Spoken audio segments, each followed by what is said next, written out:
Cette chronique vous est présentée par Nokian Tires en collaboration avec Desharnais Pneus et Mécanique, le connaisseur membre du réseau.s. Chez Desharnais, les pneus, on connaît ça?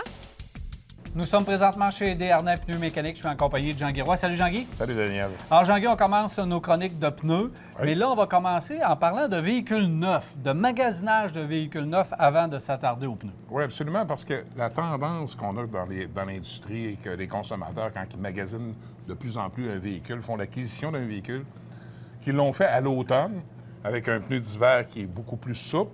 Donc, ils ne se sont pas rendus compte tout à fait de ce qu'ils avaient acheté, dans le fond. OK. Ils connaissent la couleur, connaissent le moteur, des fois, connaissent l'intérieur, mais on ne s'est peut-être pas assez attardé qu'est-ce qu'il y avait comme roues et pneus sur notre véhicule. D'origine. Et là, on installe ça en dessous de notre véhicule, puis on part avec ça, puis on dit qu'est-ce qui se passe là? Ça roule donc bien dur, cette affaire-là. Je voulais avoir quelque chose de confortable, de touring, de smooth pour rouler en douceur. Et souvent, ce phénomène-là est relevé de beaucoup par la tendance dans l'industrie à étendre cette gamme de produits de pneus de performance, de dimensions aussi plus grandes, sur des gammes de véhicules qui ne sont pas destinés nécessairement à ça. Puis un des problèmes, Jean-Guy, si tu me permets de renchérir, parce que lorsque les gens vont magasiner, ils vont essayer leur voiture, par exemple, on essaie un Honda Accord. De base. De base, c'est le modèle qui en essaie.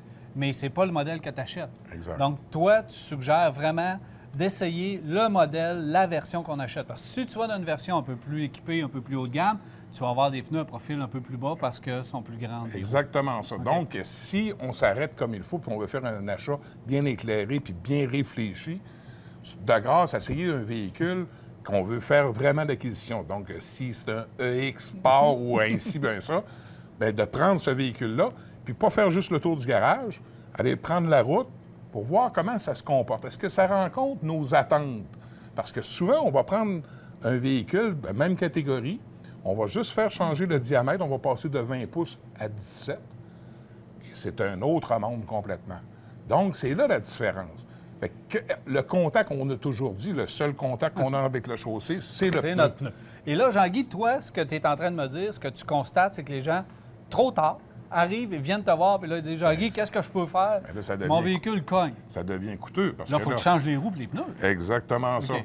Et les gens sont assez choqués de ça qu'ils vont jusqu'à faire ça pour changer le comportement. Fait que je trouve que c'est désagréable, c'est malheureux pour le client et déçu pour son achat de véhicule qui aime bien son véhicule au départ. Ouais. Puis on a un exemple devant nous autres. Regarde, c'est deux types de pneus qui sont vraiment à l'opposé en termes de comportement et de douceur de roulement.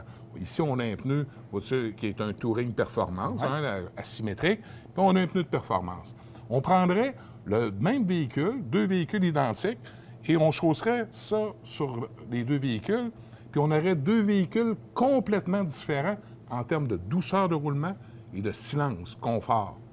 Donc, c'est sûr que le pneu de performance, un petit caillou sur la chaussée, on va le sentir. Oui. Par contre, quand on va prendre une Il va sortie l'absorber d'autoroute, un peu on va rester collé, puis on va pouvoir le solliciter plus, le véhicule. Mais si c'est pas ça qu'on veut, bien, c'est ça que ça nous prend pour avoir la douceur de roulement. Fait que donc, tu le vois très bien. Après ça, il faut faire attention aussi à nos capteurs TPMS. Parce que ça, de tendance, on a des fois de dire, ah, ben on a pris nos roues d'origine, on a monté nos pneus d'hiver, fait que là, nos TPMS pour l'hiver, c'était correct. Là, on s'achète des belles roues d'alliage utilisées pour l'été. Puis, oh non, on ne mettra pas de capteurs, on n'a pas besoin de ça, ces capteurs-là. Attention, là, il faut mettre des capteurs. Parce que la plupart des véhicules, avec les nouvelles générations d'ordinateurs de bord, on sait que le capteur a une influence sur le comportement de l'ordinateur de bord. Donc, votre véhicule peut tomber en circuit d'urgence. C'est pas trop plaisant. Non, c'est pas idéal. Fait que donc, il faut prévoir ça. Et également aussi, on me parle souvent, est-ce que l'azote, c'est un mythe? L'azote, c'est pas un mythe. L'azote, on sait que c'est un gaz ça existe depuis des siècles et des siècles. Mais qu'est-ce qu'il faut retenir de l'azote? C'est qu'il n'y a pas d'humidité dans ça. Et pourquoi que l'azote est si populaire aujourd'hui? Si on a un capteur de TPMS, l'ennemi numéro un pour le mettre hors circuit, c'est l'humidité. Fait qu'on va le gonfler avec de l'air standard, on va le soumettre aux variations de température, il va se créer dans la chambre d'air de l'humidité et il va venir contaminer votre capteur. Donc, en gonflant l'azote, on évite tout ça et en plus, on s'assure de rouler avec une pression constante dans nos pneus qui, justement, va préserver l'usure prématurée de nos pneus. Bon, maintenant, les gens vont prendre possession de leur nouvelle voiture ou vont tout simplement faire le changement de pneus de saison, évidemment, parce qu'on est dans les périodes. Oui. Qu'est-ce qu'on doit faire attention là, lorsqu'on magasine ces nouveaux pneus? L'autre point qui est très important et qu'il faut ne pas négliger surtout, c'est qu'on change beaucoup de dimension de pneus. Hein? On est habitué de rouler avec une certaine dimension en hiver. On revient avec notre dimension, comme on parlait tout à l'heure, qui est plus grande. À ce moment-là, il faut vérifier le parallélisme. Est-ce que ça a eu un impact sur le parallélisme? Ça peut arriver que ça n'a pas d'impact, mais il peut y avoir un ajustement à faire pour préserver justement la vie de nos pneus. Alors, les gens qui vont magasiner leurs nouveaux pneus, qu'est-ce qu'il y a cette année? À quoi on doit faire attention et qu'est-ce qu'on doit vérifier? Cette année, moi, je pense qu'on devrait mettre l'emphase beaucoup, non pas sur un logo. Hein? On achète une marque, hein, d'habitude. Ah, moi, je suis habitué de rouler avec telle sorte de pneu, puis etc. Il faut acheter plus un pneu approprié à nos besoins et à nos attentes. Tous les pneus, en général, ont des bons produits. Toutes les compagnies, des marchands de pneus, vendent, distribuent des bons produits sur le marché.